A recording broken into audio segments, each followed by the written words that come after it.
কাল থেকে অপেক্ষা, গলার সুর আর কতক্ষণ থাকে। তারপরে আমার একটা তকবীর দেই। আসসালামু আলাইকুম ওয়া রাহমাতুল্লাহ।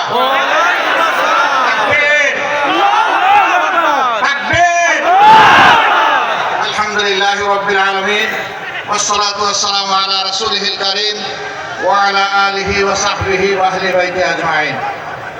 বাংলাদেশ জামায়াতে ইসলামী সীমান্তিক জেলা, ঐতিহ্যবাহী জেলা চুয়াডাঙ্গা জেলা শাখা কর্তৃক আয়োজিত আজকের এই বিশাল কর্মী সম্মেলনের সম্মানিত সভাপতি, বাংলাদেশ জামায়াতে ইসলামী চুয়াডাঙ্গা জেলা শাখার সম্মানিত আমির জনাব অ্যাডভোকেট রুহুল আমিন, আজকের এই সভার বিশেষ অতিথি বাংলাদেশ জামায়াতে ইসলামী কেন্দ্রীয় নির্বাহী পরিষদের অন্যতম সদস্য, আমার প্রিয় সফর সঙ্গী, এই অঞ্চলের সম্মানিত দায়িত্বশীল জনাব মোবারক হোসেন, মঞ্চে বসা সম্মানিত নেতৃবৃন্দ, আমার সামনে উপস্থিত সহকর্মীবৃন্দ, সাংবাদিক বন্ধুগণ, আল্লাহ তাআলার শুকরিয়া আদায় করছি।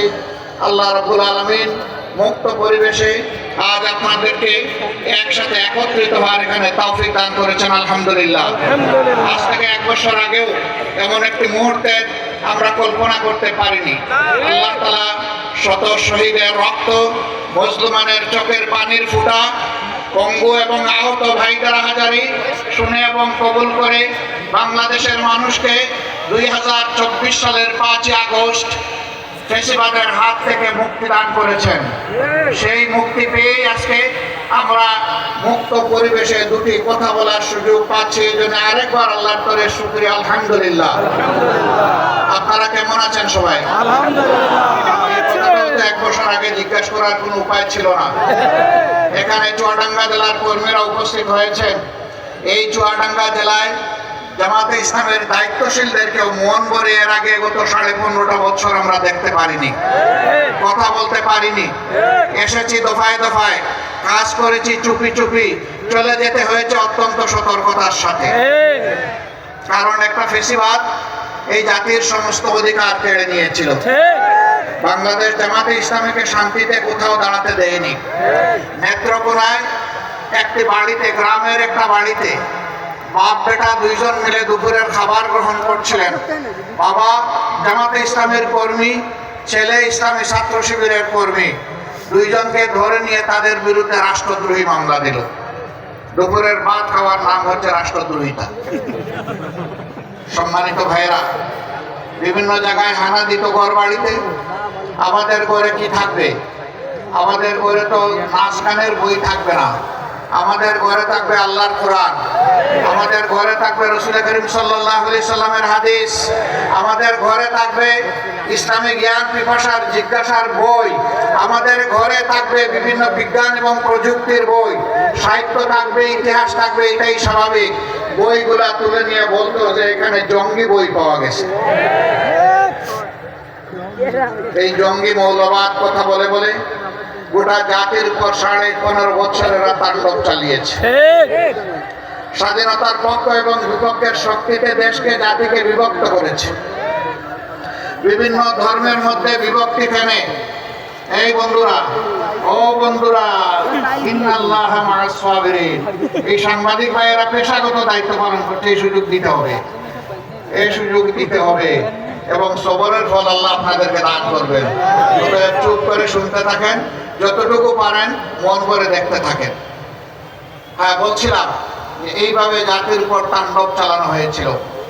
এক এক করে আমাদের 11 জন শীর্ষ নেতাকে দুনিয়া থেকে বিদায় করা হয়েছে।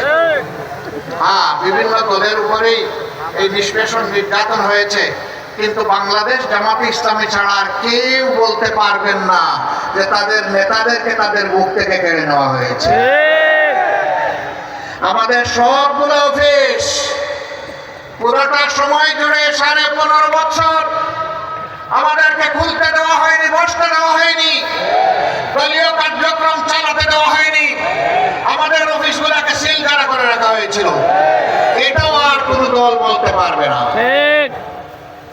আমাদের নেতৃবৃন্দের বাড়িঘরে বুলডোজার চালিয়ে বাড়িঘরকে ভেঙে তছনছ করে দেওয়া হয়েছে।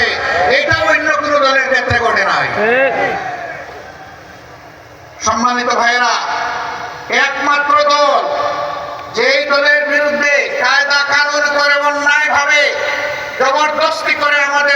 নিবন্ধন কেড়ে নিয়েছিল, আর কোন দলের নিবন্ধন কেড়ে নেই নাই। ছাত্র জনতার অভ্যুত্থানের মুখে, বিপ্লবের মুখে সরকার দিশাহারা হয়ে 1 আগস্ট 2024 সাল আমাদের দলকে নিষিদ্ধ ঘোষণা করেছিল। অন্য কারো দলকে নিষিদ্ধ ঘোষণা করা হয় নাই। তাহলে আপনারাই বলুন, বাংলাদেশের সবচেয়ে বড় মজলুম দল কোনটা? আবার বলেন কোনটা? জামাতে ইসলামী।